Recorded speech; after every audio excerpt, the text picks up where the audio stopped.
Good afternoon, everybody. Thank you for joining us at this remote press conference. Over the Constitution Avenue entrance to this building is a Latin inscription that translates, "Everything is created by law and order." That ancient principle still holds true. Our free society depends on the rule of law, the assurance that ordinary citizens can go about their lives without being subject to arbitrary violence or fear. When the rule of law breaks down, the promise of America does also. Our nation is now confronting two serious challenges to the rule of law.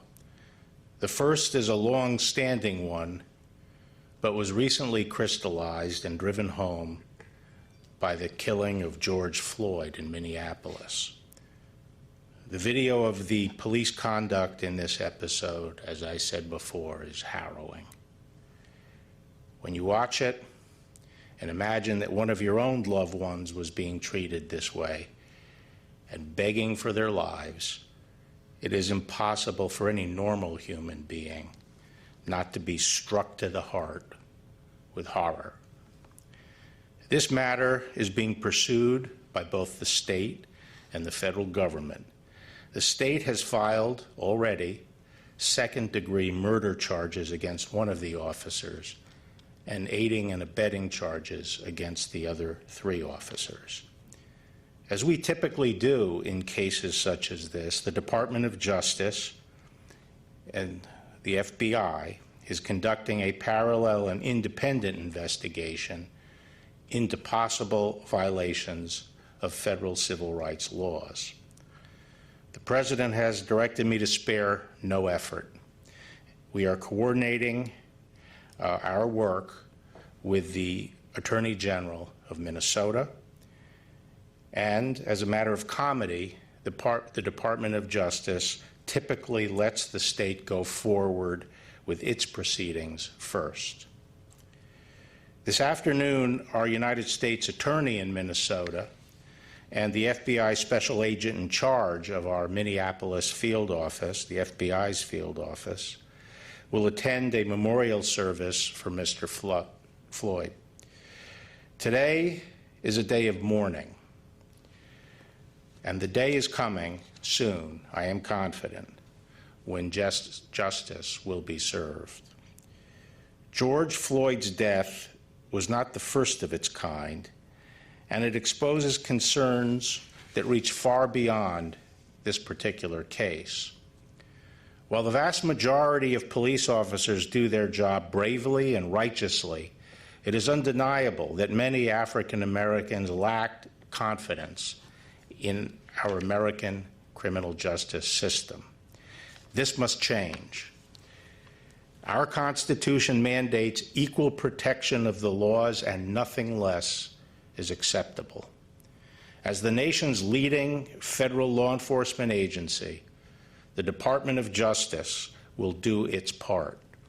I believe that police chiefs and law enforcement officials and leaders around the country are committed to ensuring that racism plays no part in law enforcement and that everyone receives equal protection of the laws. In October 2019, the President established the first Commission on Law Enforcement since the 1960s, and I am meeting with them later this month, and I have been talking to law enforcement leaders around the country.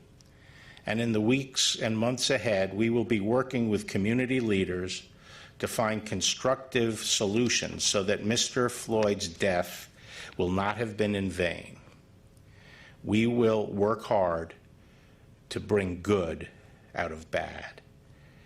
Unfortunately, the aftermath of George Floyd's death has produced a second challenge to the rule of law.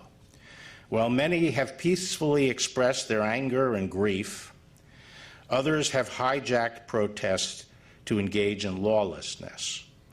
Violent rioting, arson, looting of businesses and public property, assaults on law enforcement officers and innocent people, and even the murder of a federal agent.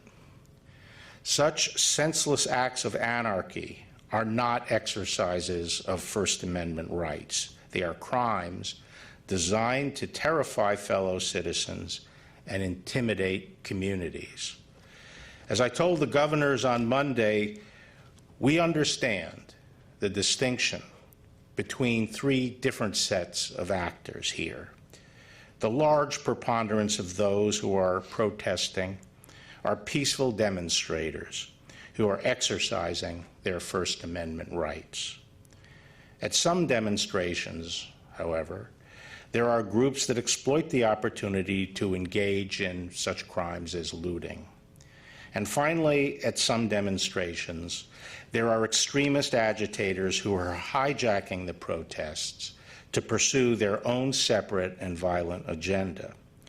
We have evidence that Antifa and other similar extremist groups, as well as actors of a variety of different political persuasions, have been involved in instigating and participating in the violent activity.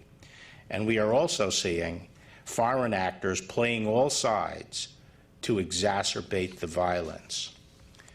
The Department of Justice is working to restore order in the District of Columbia and around the nation. Here in Washington, we are working with the local police, the citizen soldiers of the National Guard, and other federal agencies to provide safety and justice. We have deployed all the major law enforcement components of the department on this mission, including the FBI, the ATF, the DEA, the Bureau of Prisons, and the U.S. Marshal Service. Their leaders are with me today and will be talking shortly. I thank all of these leaders and their components for working bravely and professionally to protect the district. I'm pleased to say that, especially over the last two nights, the demonstrations, while large, have been peaceful. The Justice Department is also working closely with our state and local partners to address violent riots around the country. Our federal law enforcement efforts are focused on the violent instigators. Through the FBI, U.S. attorneys' offices, component field offices, and state and local enforcement, we are receiving real-time intelligence, and we have deployed resources to quell outbreaks of violence in several places.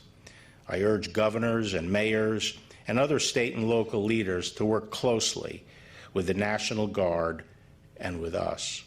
The federal government has thus far made 51 arrests for federal crimes in connection with violent rioting. We will continue to investigate, to make arrests, and to prosecute where warranted. When I was Attorney General in 1992, riots broke out in Los Angeles following the acquittal by the state of police officers accused of beating Rodney King. Ultimately, the Department of Justice, at my direction, filed federal civil rights charges against those officers. As President Bush assured the nation at that time, quote, "The violence will end, justice will be served, hope will return." The same is true today. The rule of law will prevail. Thank you.